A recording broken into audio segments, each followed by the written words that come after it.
Subscribe करें आपकी आवाज़ लाइव चैनल को और बेल आइकॉन दबाना बिल्कुल भी ना भूलें ताकि हमारी न्यूज़ अपडेट सबसे पहले आपको मिले।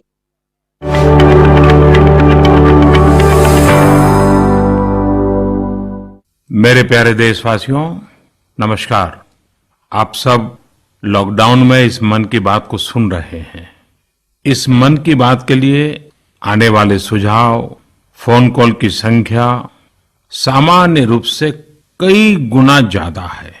कई सारे विषयों को अपने अंदर समेट आपकी यह मन की बातें मेरे तक पहुंची हैं।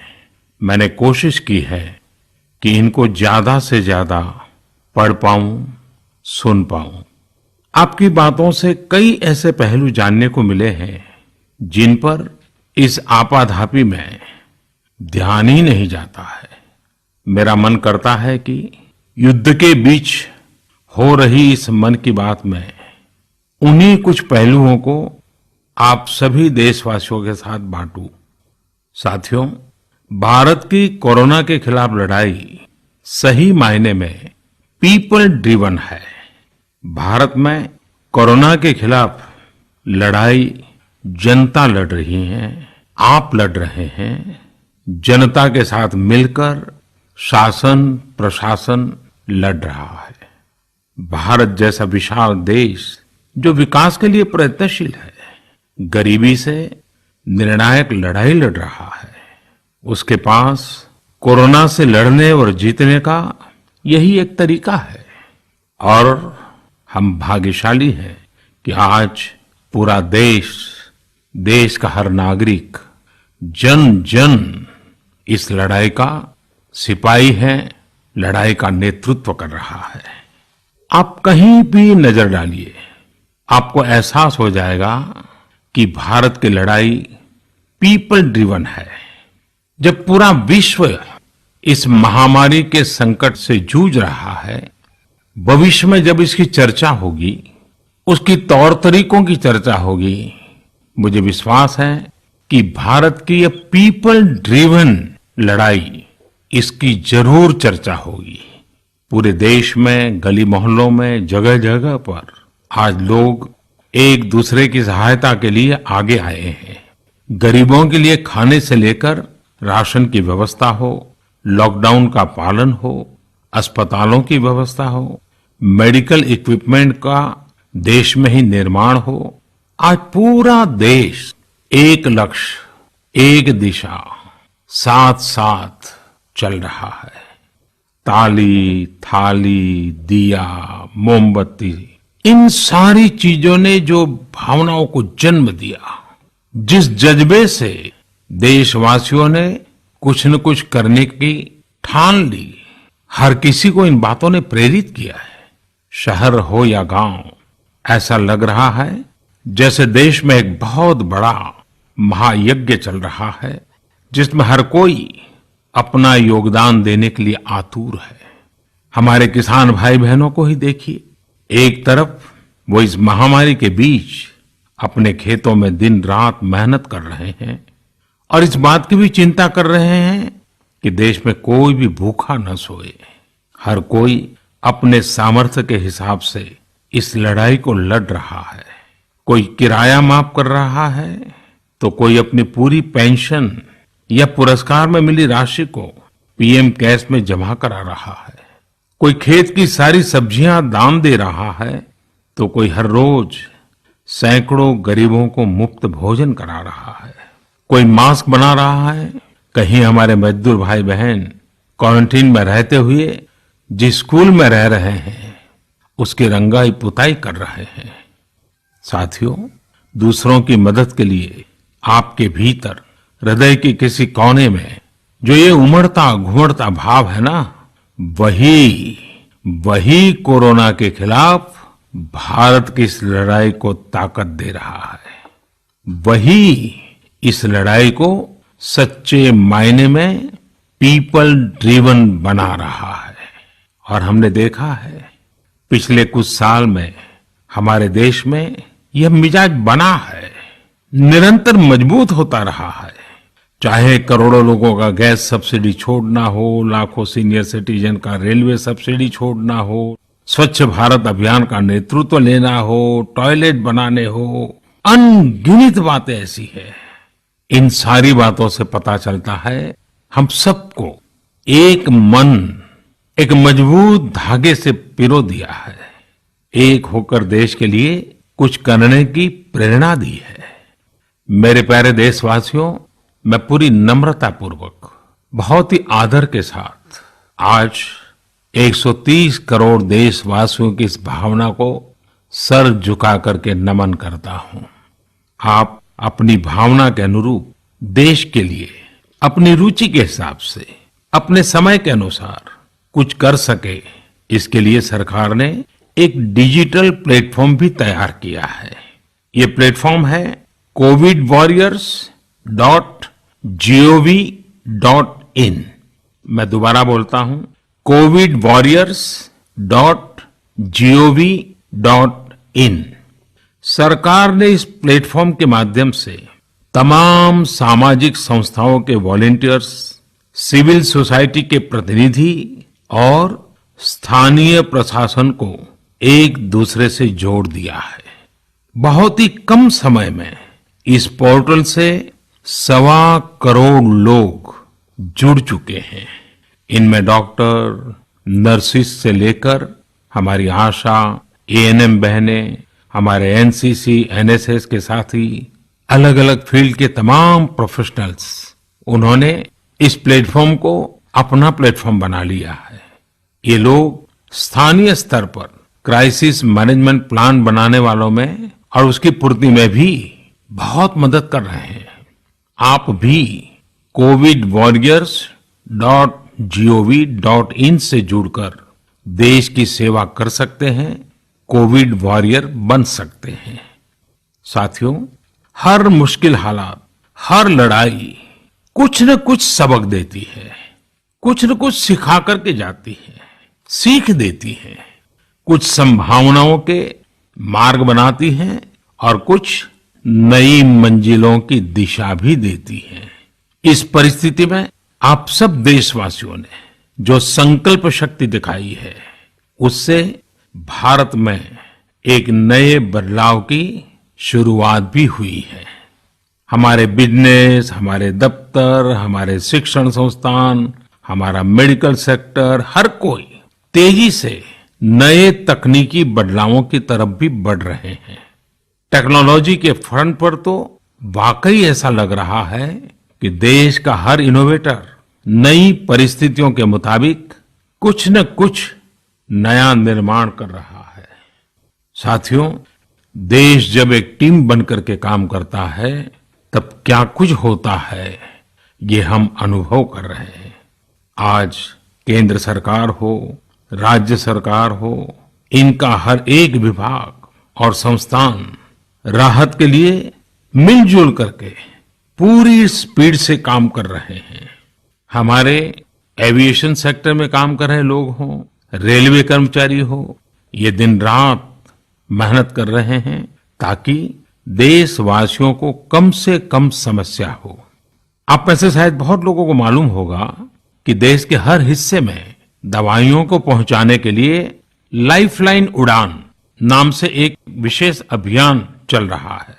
हमारे इन साथियों ने इतने कम समय में देश के भीतर ही 3 लाख किलोमीटर की हवाई उड़ान भरी है और 500 टन से अधिक मेडिकल सामग्री देश के कोने कोने में आप तक पहुंचाया है।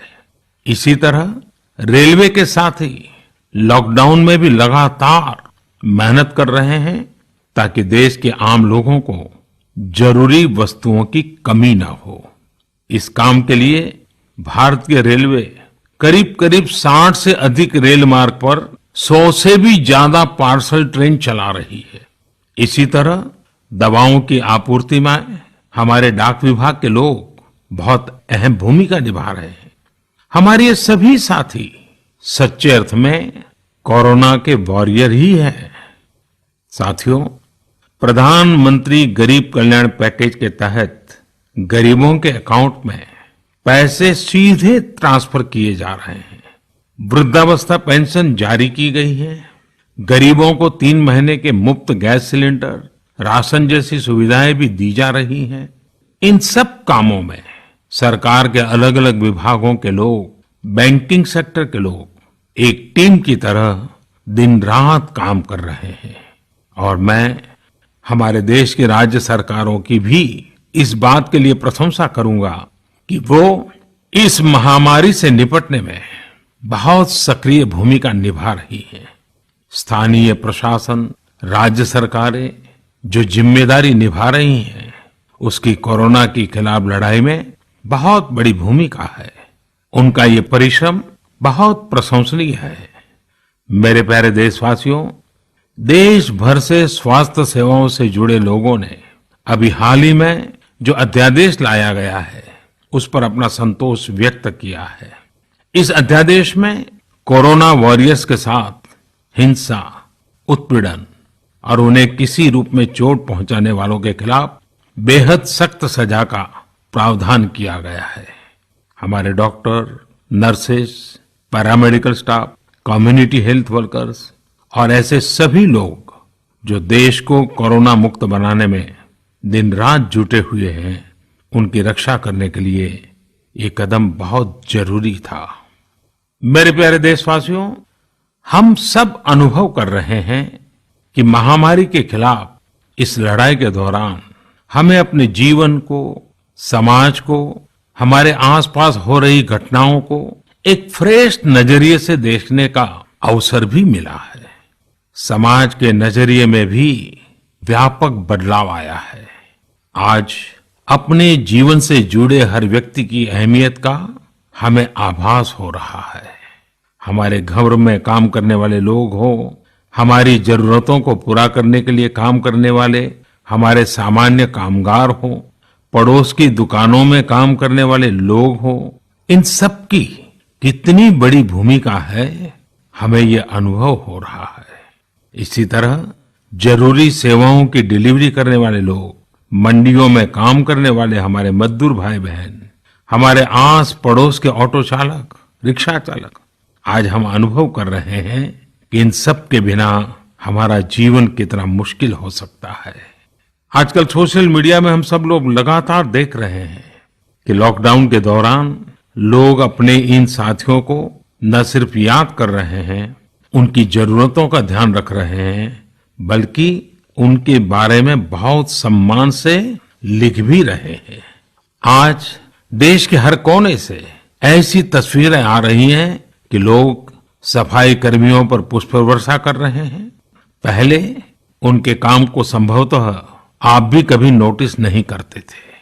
डॉक्टर हो, सफाई कर्मी हो, अन्य सेवा करने वाले लोग हो, इतना ही नहीं, हमारी पुलिस व्यवस्था को लेकर भी आम लोगों के सोच में काफी बदलाव हुआ है। पहले पुलिस के विषय में सोचते ही नकारात्मकता के सिवाय हमें कुछ नजर नहीं आता था। हमारे पुलिसकर्मी आज गरीबों, जरूरतमंदों को खाना पहुंचा रहे हैं, दवा पहुंचा रहे हैं। जिस तरह से हर मदद के लिए पुलिस सामने आ रही है, इससे पुलिसिंग का मानवीय और संवेदनशील पक्ष हमारे सामने उभर करके आया है, हमारे मन को झकझोर दिया है, हमारे दिल को छू लिया है। एक ऐसा अवसर है जिसमें आम लोग पुलिस से भावात्मक तरीके से जुड़ रहे हैं। हमारे पुलिस कर्मियों ने इसे जनता की सेवा के एक अवसर के रूप में लिया है और मुझे पूरा विश्वास है इन घटनाओं से आने वाले समय में सच्चे अर्थ में बहुत ही सकारात्मक बदलाव आ सकता है और हम सब ने इस सकारात्मकता को कभी भी नकारात्मकता के रंग से रंगना नहीं है। साथियों, हम अक्सर सुनते हैं प्रकृति, विकृति और संस्कृति।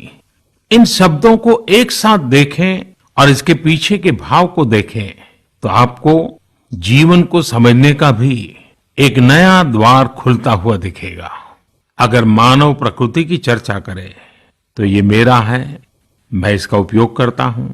इसको और इस भावना को बहुत स्वाभाविक माना जाता है। किसी को इसमें कोई ऐतराज नहीं होता। इसे हम प्रकृति कह सकते हैं।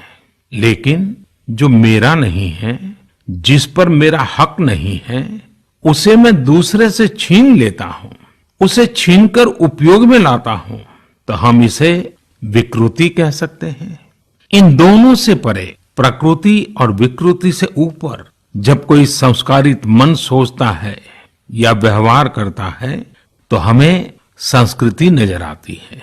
जब कोई अपने हक की चीज, अपनी मेहनत से कमाई चीज, अपने लिए जरूरी चीज, कम हो या अधिक, इसकी परवाह किए बिना किसी व्यक्ति की जरूरत को देखते हुए खुद की चिंता छोड़कर अपने हक के हिस्से को बांट करके किसी दूसरे की जरूरत पूरी करता है, वही तो संस्कृति है। साथियों, जब कसौटी का काल होता है तब इन गुणों का परीक्षण होता है। आपने पिछले दिनों देखा होगा कि भारत ने अपने संस्कारों के अनुरूप, हमारी सोच के अनुरूप, हमारी संस्कृति का निर्वहन करते हुए कुछ फैसले लिए। संकट की इस घड़ी में दुनिया के लिए भी, समृद्ध देशों के लिए भी दवाइयों का संकट बहुत ज्यादा रहा है। एक ऐसा समय है कि अगर भारत दुनिया को दवाइयां न भी दे तो कोई भारत को दोषी नहीं मानता।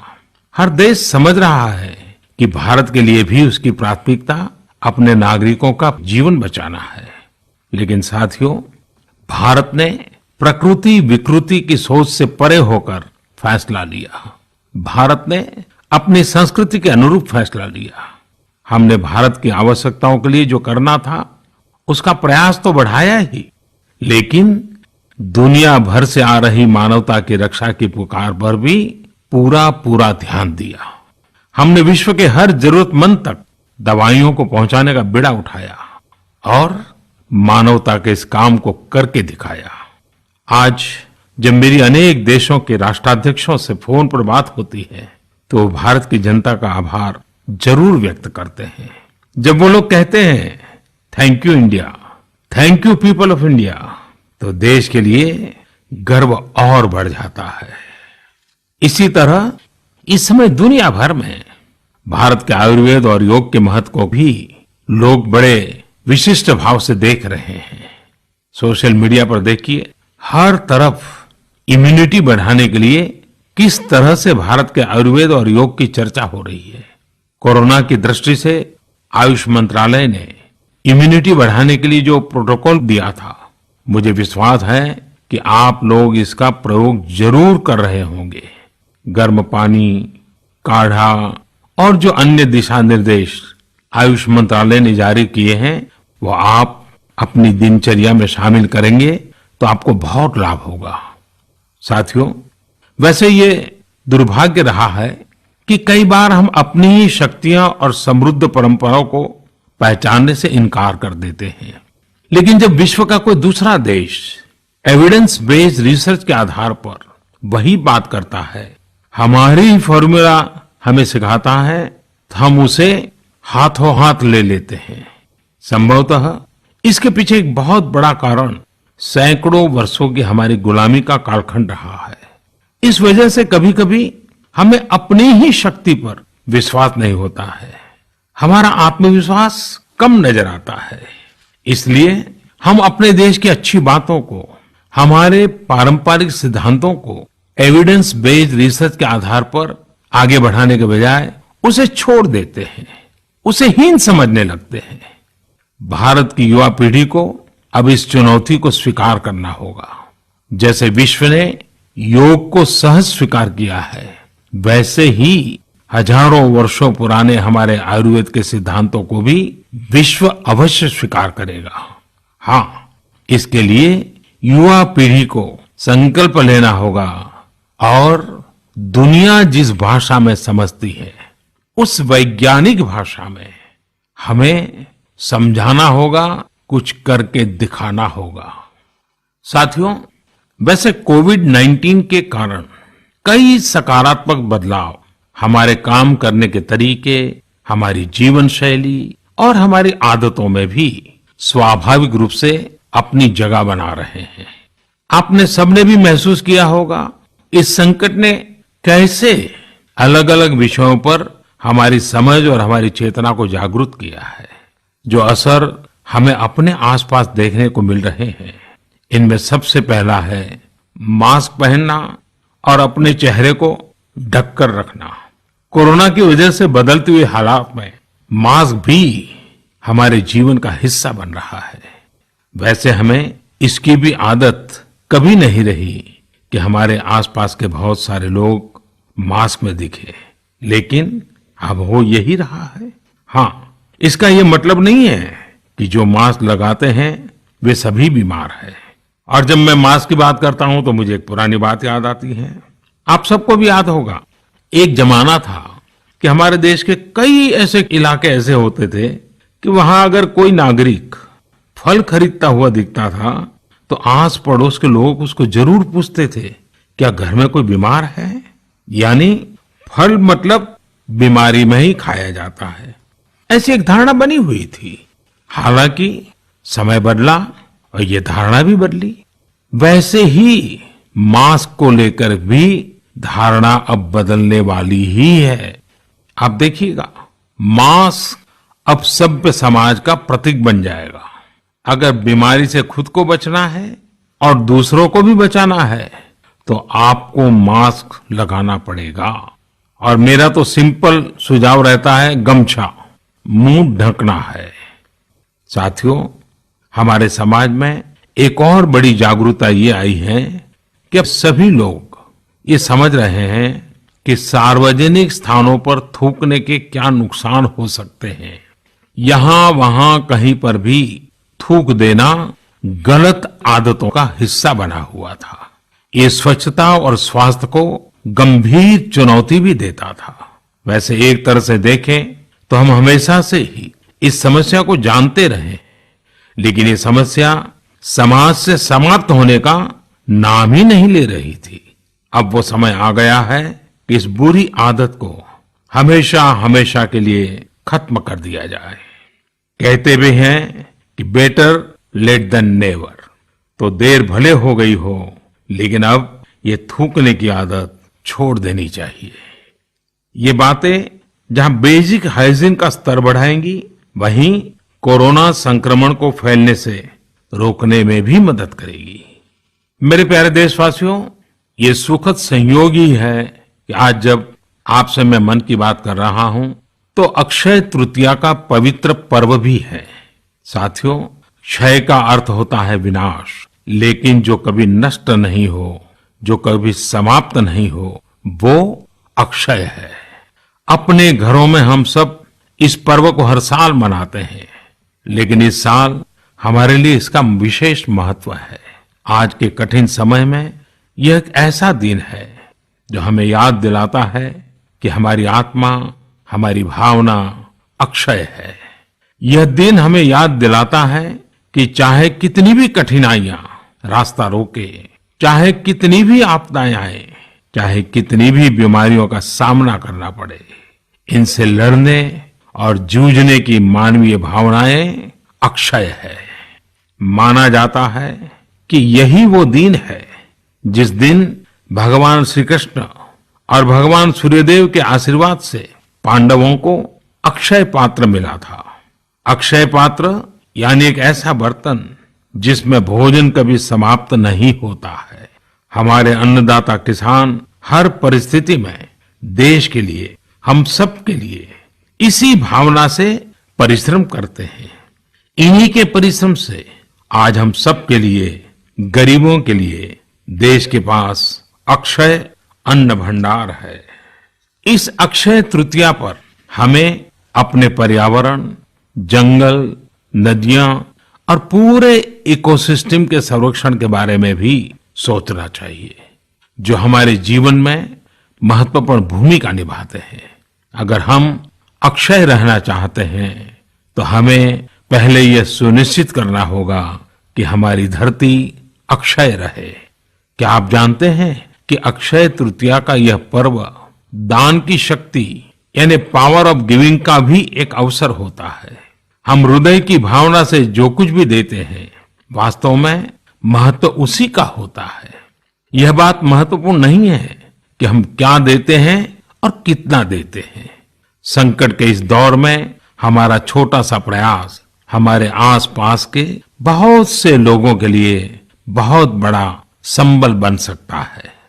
साथियों, जैन परंपरा में भी यह बहुत पवित्र दिन है, क्योंकि पहले तीर्थंकर भगवान ऋषभदेव के जीवन का यह एक महत्वपूर्ण दिन रहा है। ऐसे में जैन समाज इसे एक पर्व के रूप में मनाता है और इसलिए ये समझना आसान है कि क्यों इस दिन को लोग किसी भी शुभ कार्य को प्रारंभ करना पसंद करते हैं। चूंकि आज कुछ नया शुरू करने का दिन है, तो ऐसे में क्या हम सब मिलकर अपने प्रयासों से अपनी धरती को अक्षय और अविनाशी बनाने का संकल्प ले सकते हैं? साथियों, आज भगवान बसवेश्वर जी की भी जयंती है। ये मेरा सौभाग्य रहा है कि मुझे भगवान बसवेश्वर की स्मृतियां और उनके संदेश से बार बार जुड़ने का, सीखने का अवसर मिला है। देश और दुनिया में भगवान बसवेश्वर के सभी अनुयायियों को उनकी जयंती पर बहुत बहुत शुभकामनाएं। साथियों, रमजान का भी पवित्र महीना शुरू हो चुका है।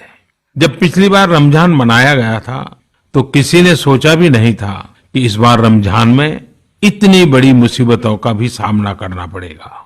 लेकिन अब जब पूरे विश्व में ये मुसीबत आ ही गई है, तो हमारे सामने अवसर है इस रमजान को संयम, सद्भावना, संवेदनशीलता और सेवा भाव का प्रतीक बनाएं। इस बार हम पहले से ज्यादा इबादत करें ताकि ईद आने से पहले दुनिया कोरोना से मुक्त हो जाए और हम पहले की तरह उमंग और उत्साह के साथ ईद मनाएं। मुझे विश्वास है कि रमजान के इन दिनों में स्थानीय प्रशासन के दिशा निर्देशों का पालन करते हुए कोरोना के खिलाफ चल रही इस लड़ाई को हम और मजबूत करेंगे। सड़कों पर, बाजारों में, मोहल्लों में फिजिकल डिस्टेंसिंग के नियमों का पालन अभी बहुत आवश्यक है। मैं आज उन सभी कम्युनिटी लीडर्स के प्रति भी आभार प्रकट करता हूं जो 2 गज दूरी और घर से बाहर नहीं निकलने को लेकर लोगों को जागरूक कर रहे हैं। वाकई कोरोना ने इस बार भारत समेत दुनिया भर में त्योहारों को मनाने का स्वरूप ही बदल दिया है, रंग रूप बदल दिए हैं। अभी पिछले दिनों ही हमारे यहाँ भी बिहू, बैसाखी, पुथंडू, विशु, ओडिया न्यू ईयर ऐसे अनेक त्योहार आए। हमने देखा कि लोगों ने कैसे इन त्योहारों को घर में रहकर और बड़ी सादगी के साथ और समाज के प्रति शुभ चिंतन के साथ त्योहारों को मनाया। आमतौर पर वे इन त्योहारों को अपने दोस्तों और परिवारों के साथ पूरे उत्साह और उमंग के साथ मनाते थे, घर के बाहर निकलकर अपनी खुशी साझा करते थे। लेकिन इस बार हर किसी ने संयम बरता, लॉकडाउन के नियमों का पालन किया। हमने देखा है कि इस बार हमारे ईसाई दोस्तों ने ईस्टर भी घर पर ही मनाया है। अपने समाज, अपने देश के प्रति ये जिम्मेदारी निभाना आज की बहुत बड़ी जरूरत है। तभी हम कोरोना के फैलाव को रोक पाने में सफल होंगे, कोरोना जैसी वैश्विक महामारी को परास्त कर पाएंगे।